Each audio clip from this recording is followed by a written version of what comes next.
Movies में, TV shows में या फिर कभी किसी ने कोर्ट में भी यह जरूर देखा होगा कि जब भी जज किसी को फांसी की सजा सुनाते हैं तो वह जिस कलम से लिख रहे होते हैं उस कलम को वहीं पर तोड़ देते हैं। ऐसा क्यों होता है? दरअसल जज के द्वारा उस कलम को इसलिए तोड़ा जाता है ताकि जिस कलम से जज ने उस अपराधी को सजा दी है उस कलम से किसी और अपराधी को कभी कोई सजा ना मिले और कोई भी दोबारा उस अपराध को ना करे। दरअसल बस यही कारण है कि जज हमेशा फांसी की सजा सुनाते समय फैसला सुनाने के बाद उस कलम को वहीं पर तोड़ देते हैं। क्या इस बारे में आप जानते थे? क्या आप जानते हैं जब भी किसी अपराधी को फांसी की सजा सुनाई जाती है और जब भी उस अपराधी को फांसी दी जाती है तो जेल में जो जल्लाद उस अपराधी को फांसी दे रहा होता है वह उसे जस्ट फांसी से पहले उसके कान में कुछ बातें कहता है। क्या आप जानते हैं कि वह जल्लाद उस अपराधी को कान में क्या बात कह रहा होगा? दरअसल वह जल्लाद हिंदू के कान में राम राम और मुस्लिम के कान में सलाम कहता है और उसी के साथ वह अपराधी को कहता है कि मैं अपने फर्ज के आगे मजबूर हूँ, इसलिए मुझे ये कदम उठाना पड़ रहा है और इसके बाद वह उसे फांसी पर लटका देता है। क्या फांसी से लेकर इस फैक्ट के बारे में आप जानते थे? दुनिया में काफी तरह अलग अलग पेड़ों की वैरायटियां हैं, अलग अलग प्रजातियां हैं, पर क्या आप जानते हैं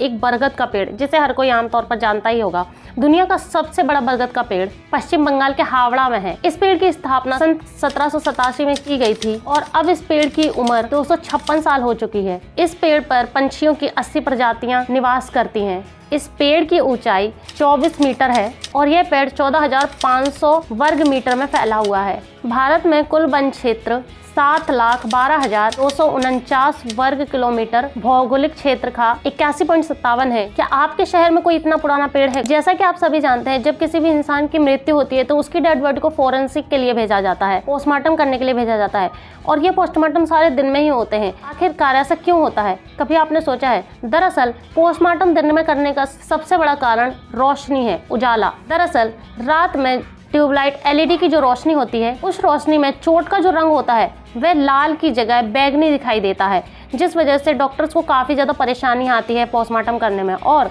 फोरेंसिक साइंस में बैगनी कलर की चोट होने का कोई भी उल्लेख नहीं है। बस यही कारण है कि पोस्टमार्टम जब भी होता है दिन में ही होता है। क्या इस बारे में आप पहले जानते थे? कैसा होगा अगर आपको कोई कुंवारे रहने के लिए मजबूर करे, शादी ना करने दे, खास करके लड़कियों को? ऐसा ही एक गाँव है बिहार का रतनपुर जहाँ पर लड़कियों को शादी ना करने के लिए मजबूर किया जाता है। ऐसा सिर्फ इसलिए किया जाता है क्योंकि वहाँ पर जब भी शादियाँ होती हैं और जब भी बारात आती है तो उस बारात पर वहाँ के जो बंदर है वह जानलेवा हमला कर देते हैं, जिसकी वजह से बारातियों को और उसमें जा रहे लोगों को काफी ज्यादा नुकसान हो जाता है और काफी चोटें आ जाती हैं। हालांकि ये पहले की बात थी, अब सरकार ने काफी ज्यादा इंतजाम कर दिए हैं तो अब वहाँ पर कोई भी दिक्कत नहीं है। पर अगर आपको कोई शादी ना करने के लिए मजबूर करे तो आपको कैसा लगेगा?